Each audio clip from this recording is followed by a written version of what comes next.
औज़ुबिल्लाहि मिनश्शैतानिर्रजीम। बिस्मिल्लाहिर्रहमानिर्रहीम। वक़ूलू लिन्नासि हुस्ना व अक़ीमुस्सलात व आतुज़्ज़कात सुम्मा तवल्लैतुम इल्ला क़लीलन मिनकुम व अंतुम मुअरिज़ून। सदक़ल्लाहुल अज़ीम। అనంత కరుణామయుడు, అపార కృపాశీలుడు, పాలకుడు, పోషకుడు, సర్వలోక ప్రభు అయిన అల్లాహ్ శుభనామంతో ప్రారంభిస్తున్నాను. సోదరులారా, సోదరిమణులారా, అయ్యలారా, అమ్మలారా, అస్సలాము అలైకుం రహమతుల్లాహి వబరకాతుహు. సర్వ సృష్టికర్త అయినటువంటి అల్లాహ్ మన అందరి జీవితాలలో శాంతిని, శుభాలను ప్రసాదించునుగాక. ఆమీన్. ఇంతవరకు మీ ముందు మానవ మహోపకారి, దేవుని అంతిమ ప్రవక్త అయిన మహాప్రవక్త ముహమ్మద్ సల్లల్లాహు అలైహి వసల్లం వారి మీద విశ్వప్రభువు అల్లాహ్ అవతరింపజేసినటువంటి మానవుల అందరి మార్గదర్శక గ్రంథం, అంతిమ దైవ గ్రంథం దివ్య ఖురాన్ నుండి 2వ అధ్యాయం నుండి 83వ వాక్యం యొక్క అరబ్బీ మూలంను పఠించడం జరిగింది. దీని తెలుగు అనువాదం: ఓ ప్రజలారా, మీరు ప్రజలను సహృదయంతో పలుకరించండి, నమాజును స్థాపించండి, జకాతును ఇవ్వండి.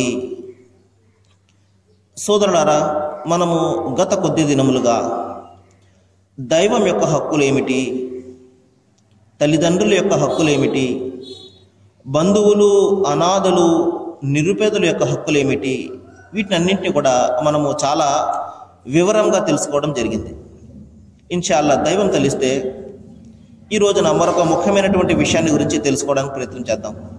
అదేమిటంటే, దైవం ఇక్కడ ఆజ్ఞాపిస్తున్నాడు, మీరు మీ సోదరులను, అంటే మీ బంధువులను కానివ్వండి, మీ స్నేహితులను కానివ్వండి, పొరుగువారిని కానివ్వండి, మీరు సహృదయంతో పలుకరించండి, చిరునవ్వుతో మీరు పలుకరించండి. తద్వారా ఏమవుతుంది? మీ పట్ల శత్రుభావం గలవాడు కూడా మీ మిత్రుడైపోతాడు. మీ పట్ల మనసులో ఏదైనా కొద్దిగా శత్రుత్వం ఉన్నప్పటికీ కూడా అదంతా కూడా పోతుంది. ప్రవక్త ముహమ్మద్ సల్లల్లాహు అలైహి వసల్లం వారు ఒక ప్రవచనంలో చెప్పారు, నీవు నీ సోదరుణ్ణి చిరునవ్వుతో పలుకరించడం కూడా ఒక పుణ్యకార్యమే అని చెప్పడం జరిగింది. చూడండి, పుణ్యాలను సంపాదించుకోవడం కోసము దైవము తన ప్రవక్త ద్వారా ఎంతటి తేలికైన మార్గాలను సూచిస్తున్నాడో చూడండి. మనము ఎంతో కష్టపడి ఆరాధన చేస్తుంటాం, మన యొక్క శరీరాన్ని హింసించుకుంటూ ఉంటాం. కానీ ధర్మం ఎంత తేలికైనదంటే, దైవము తన చివరి ప్రవక్త ద్వారా చెప్పిస్తున్నాడు, మీరు మీ సోదరులను చిరునవ్వుతో పలకరించడం కూడా మీకు పుణ్యాన్ని సంపాదించి పెడుతుంది. చూడండి, ఎంత తేలికగా, ఎంత ఫ్రీగా మనకు పుణ్యాలు లభిస్తుంటాయో. కానీ సోదరులారా, మన దురదృష్టం ఏమిటంటే, ఈ చిన్న విషయాన్ని కూడా మనము ఎంత మాత్రం కూడా అనుసరించలేము. ఎప్పుడు కోపంతోటే మనము ఉంటాము. ముఖాన్ని మనము ఎంత మాత్రం కూడా ప్రశాంతంగా ఉంచుకోకుండా మనము పలుకరిస్తూ ఉంటాం. తద్వారా మన పట్ల శత్రుత్వం ఇంకా పెరుగుతూ ఉంటుంది, మన సోదరుల మీద. కాబట్టి ప్రవక్త వారు చెప్పారు, నీవు నీ సోదరుని చిరునవ్వుతో పలకరించు. మరొక సందర్భంలో ప్రవక్త వారి శిష్యులు ఈ విధంగా చెప్తారు, మేము ప్రవక్త వారి కంటే ఎక్కువగా చిరునవ్వులు చిందించే వారిని ఎవరిని కూడా చూడలేదు అని. ప్రవక్త ముహమ్మద్ సల్లల్లాహు అలైహి వసల్లం వారు ప్రతి క్షణం కూడా చిరునవ్వులు చిందిస్తూ ఉండేవారు. తద్వారా శిష్యులందరూ కూడా ఆయన చుట్టూ ఎంతో ప్రేమగా ఉండేవారు. కాబట్టి సోదరులారా, ప్రవక్త ముహమ్మద్ సల్లల్లాహు అలైహి వసల్లం వారు మరొక సందర్భంలో చెప్పారు, మంచిని ఊహించండి, సదభిప్రాయాన్ని కలిగి ఉండండి, ఇవి విశ్వాసంలో ఒక భాగము అన్నారు. అంటే పాజిటివ్నెస్, మంచి మనకు జరుగుతుంది, దైవం మనకి మంచి చేస్తాడు, మన రోజులు బాగుంటాయి అని ఈ విధంగా పాజిటివ్నెస్ ఎవరైతే కల్పించుకుంటారో వారు విశ్వాసాన్ని కలిగి ఉన్నారని చెప్పడం జరిగింది. అవిశ్వాసం ఏం చేస్తుంటాడు? ఎప్పుడు కూడా నెగిటివ్గా ఆలోచిస్తుంటాడు. ఈరోజు బాగా జరగదు, నాకు అలాగైపోతుంది, నాకు ఇలాగైపోతుందని ఎప్పుడు కూడా వ్యతిరేకమైనటువంటి భావాలను కలిగి ఉంటాడు అవిశ్వాసి. కానీ విశ్వాసి ఏం చేస్తాడంటే ఎప్పుడు కూడా పాజిటివ్నెస్, ఈ రోజున దైవం నాకు మంచి చేస్తాడు, ఈ రోజున నాకు మంచి జరుగుతుంది అన్న ఎప్పుడు కూడా సదాభిప్రాయాన్ని కలిగి ఉంటాడు, మంచి జరుగుతుంది అని ఊహిస్తూ ఉంటాడు. కాబట్టి సోదరులారా, ఇక్కడ దైవం ఏం ఆజ్ఞాపిస్తున్నాడంటే మీరు మీ సోదరులను సహృదయంతో కల్మషం లేకుండా మీరు పలకరించండి.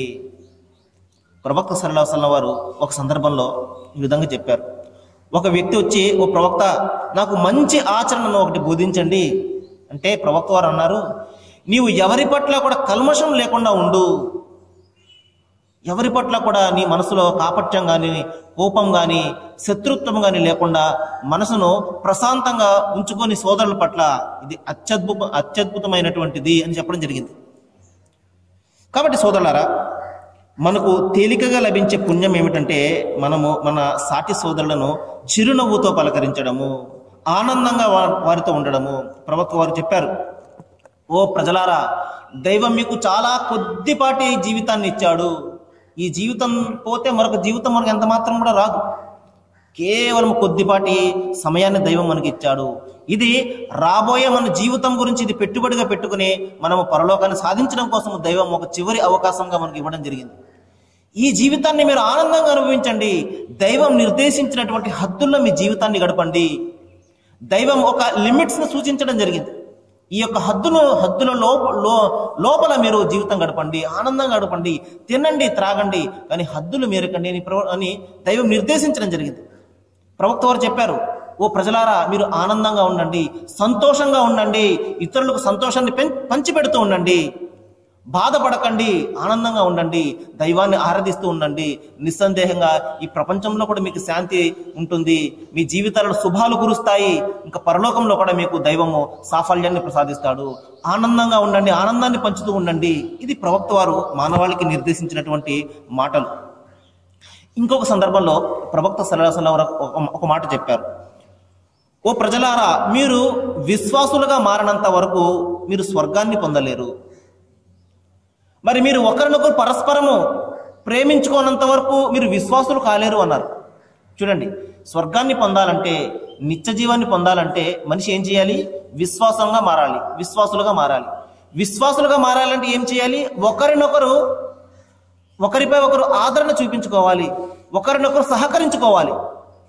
ఇంకా ప్రవక్త వారు ఇంకొక మాట చెప్పారు, మీరు ఒకరినొకరు ప్రేమను పంచుకోవడానికి అత్యుత్తమైనటువంటి ఒక మార్గాన్ని నేను చెప్పనా, అదే సలాం అన్నారు.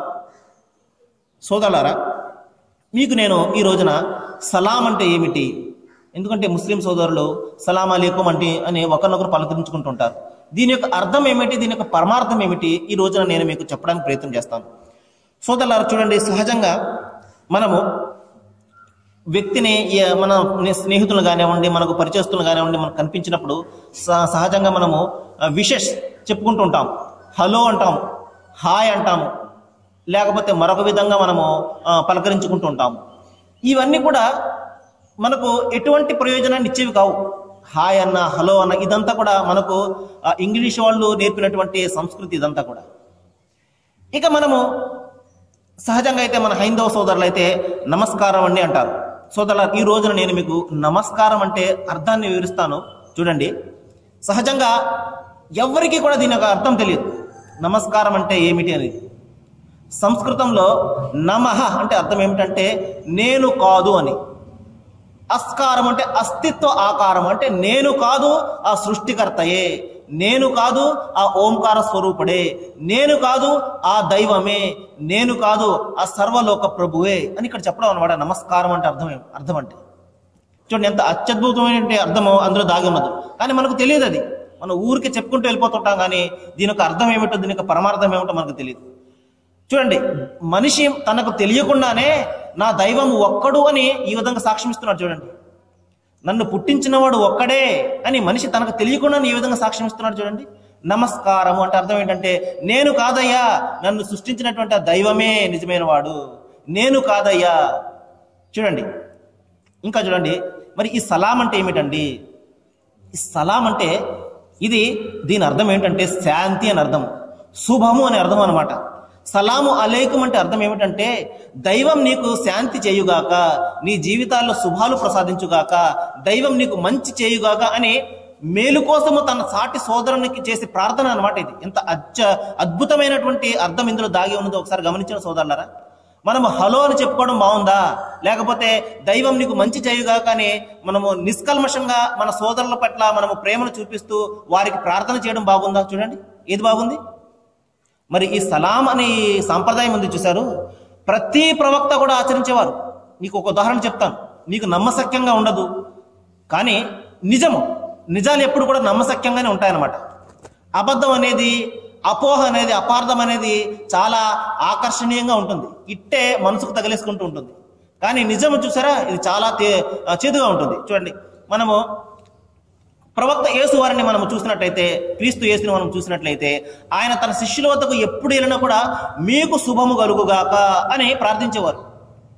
యేసు వారిని ఎవరైనా శిష్యులు కనిపించినా కూడా వారు యేసు వారిని చూసి మీకు శుభము కలుగుగాక అని వారు చెప్పేవారు. మరి దీన్ని హెబ్రూ భాషలో అషలోము అలైకుం అని అర్థం. మరి దానిని అరబీలో వచ్చినట్లయితే సలాము అలైకుం అని అర్థం. చూడండి, ప్రవక్త యేసువారి యొక్క సాంప్రదాయాన్ని ఈ రోజున ముస్లింలు ఎంత తూచా తప్పకుండా పాటిస్తున్నారు చూడండి. ఇంకా చూడండి, ఇంకా మీకు నమ్మశక్యంగా విషయాలు చెప్తాను. ప్రవక్త యేసువారికి మళ్ళీ గెడ్డం పెంచుకునేవారు, ప్రవక్త యేసువారికి మళ్ళీ సున్నతి అడుగులు పొందేవారు, ప్రవక్త యేసువారికి మళ్ళీ దైవం ఒక్కడినే సృష్టికర్త అయినటువంటి తండ్రి ఒక్కడినే ఆరాధించేవారు. ఈ రోజున ముస్లింలే చూడండి ఎంత ఆశ్చర్యకరమైనటువంటి నమ్మశక్యంగా అయినటువంటి సత్యము.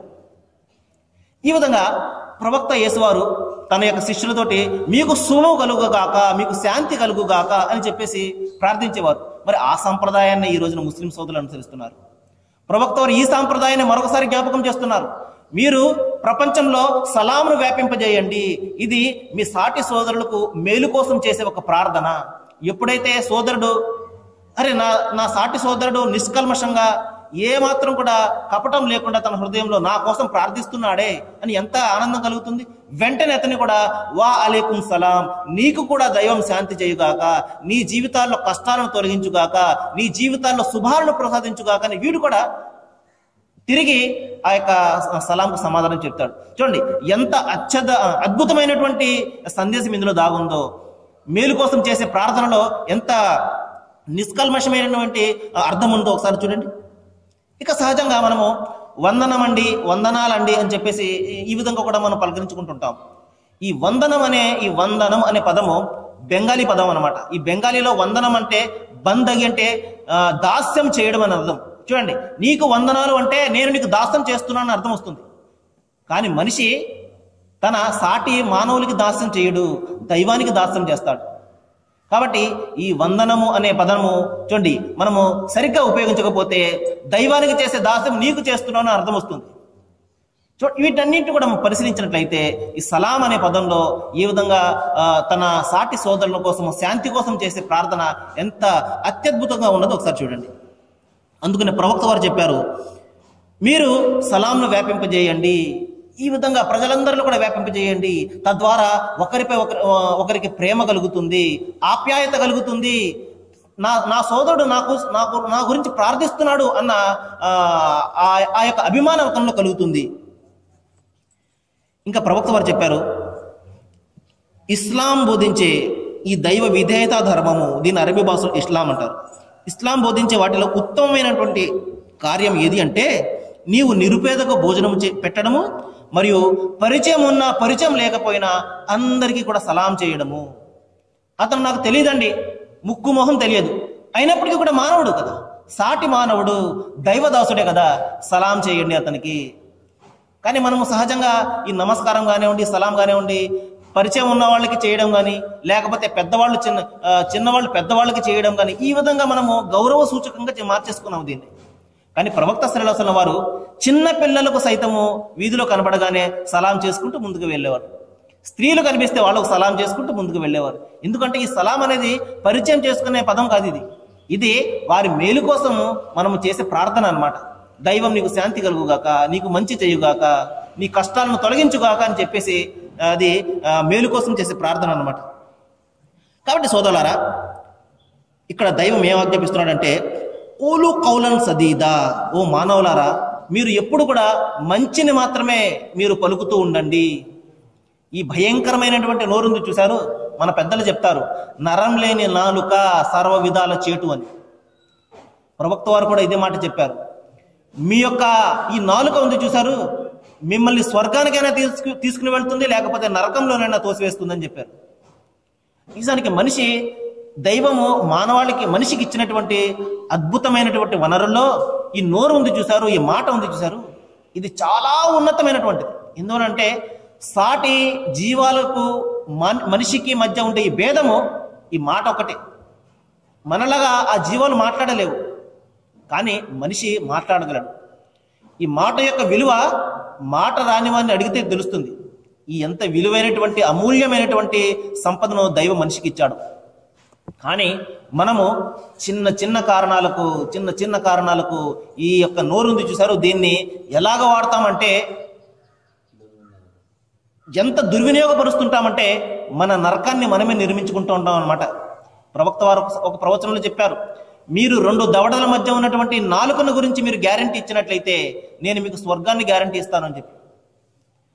మరి మనం చూస్తుంటాము బయట ఎన్ని భయంకరమైనటువంటి దుర్భాషల మాటలు మాట్లాడుతుంటారు. చిన్న పిల్లలు సైతం ఈ రోజున, మన స్కూళ్ళలో చదివే పిల్లలు సైతం ఈ రోజున బూతు మాటలు మాట్లాడడం చూస్తుంటే ఎంత బాధ కలుగుతుంటుందంటే, కనీసం అటువంటి నైతికమైనటువంటి విద్యను కూడా మన పిల్లలకు మనం ఇవ్వలేకపోతున్నాం.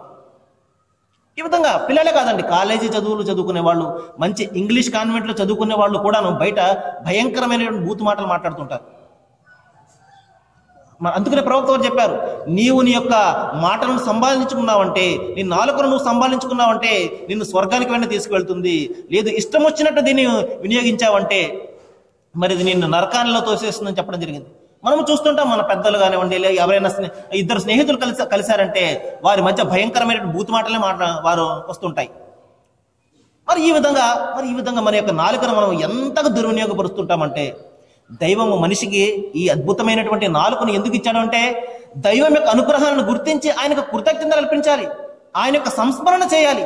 ఓ దైవమా అని చెప్పి ఆయనకు నీవు తప్ప మరొక ఆరాధ్యుడు లేడు, లా ఇలాహ ఇల్లల్లా సుబ్హానల్లా యా అల్లా, నీవు అత్యంత పవిత్రుడివి, ఓ దైవమా నీవు తప్ప మరొక ఆరాధ్యుడు లేడు. ఈ విధంగా దైవం యొక్క స్తోత్రం చేయడం కోసము, దైవం యొక్క ఘనత చేయడం కోసము,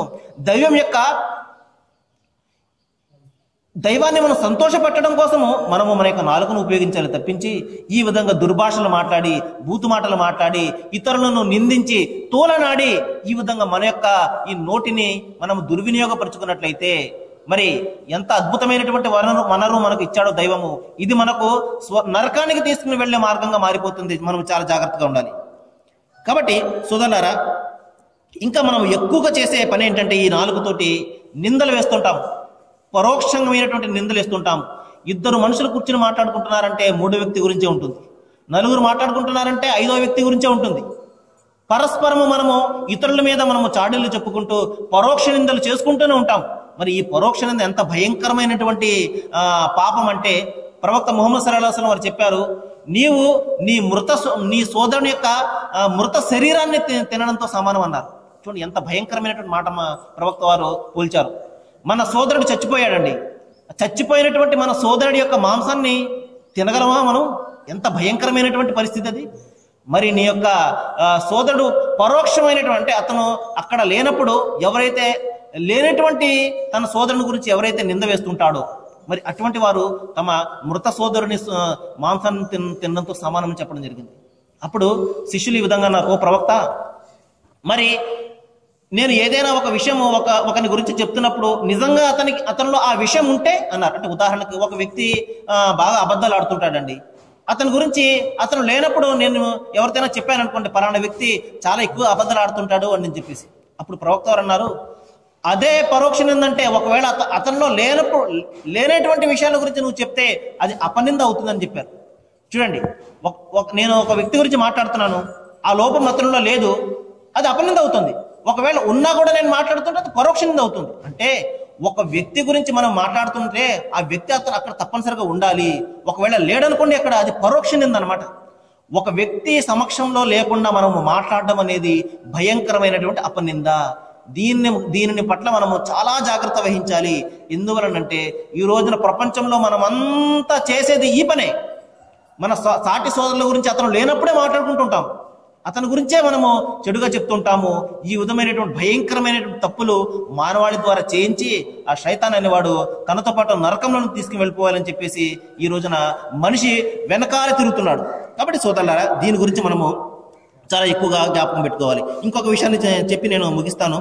ఇంకా ప్రవక్త వారు చెప్పారు, నీవు నీ సోదరులతో వివాదానికి దిగకు, పరాచికాలు కూడా ఆడకు, మారు పేర్లతో పిలవకు. చూడండి, మనం ఎంత సహజంగా మనం మాట్లాడుతుంటామంటే పలానా వ్యక్తి గురించి వాడ్రా, చెవిటోడ్రా, లేకపోతే కుంటోడ్రా అని చెప్పేసి చాలా భయంకరంగా వ్యక్తిలో ఉన్నటువంటి లోపాలను గురించి మనం మాట్లాడుతుంటాం.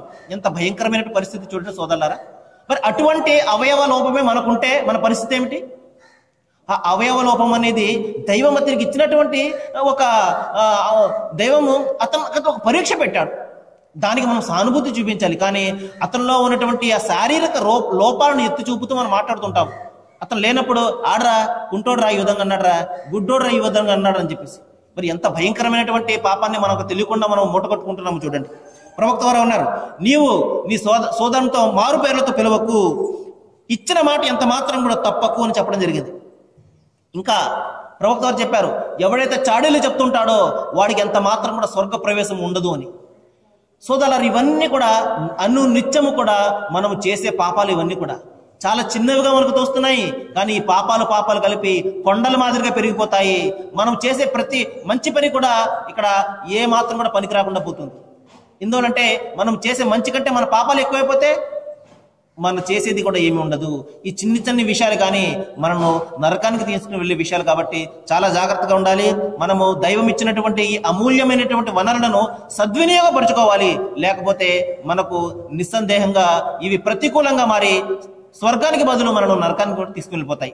నేను దైవాన్ని ప్రార్థిస్తున్నాను, ఏ విషయాలైతే నేను మీ ముందు ప్రస్తావిస్తున్నానో వీటి పట్ల ఇంకా మనం బాగా ఆలోచన చేయాలని, వీటిని మనము విని ఊరుకోకుండా ఆచరణ చేయాలని, దైవము మనందరి హృదయాలను మార్చాలని, మనందరి హృదయాలలో ఈ విధమైనటువంటి విషయాలన్నీ కూడా పెట్టి మనము ఒక మంచి మానవులుగా, ఉత్తమమైనటువంటి మానవులుగా మారాలని, మనము మన సమాజాన్ని ఉత్తమమైనటువంటి సమాజంగా మార్చుకోవాలని, దైవం మనందరికీ కూడా సన్మార్గాన్ని చూపించాలని, శాంతి శుభాలను కురిపించాలని నేను వేడుకుంటూ ముగిస్తున్నాను. వాఖిరు దవానా అనిల్ హమ్దులిల్లాహి రబ్బిల్ ఆలమీన్.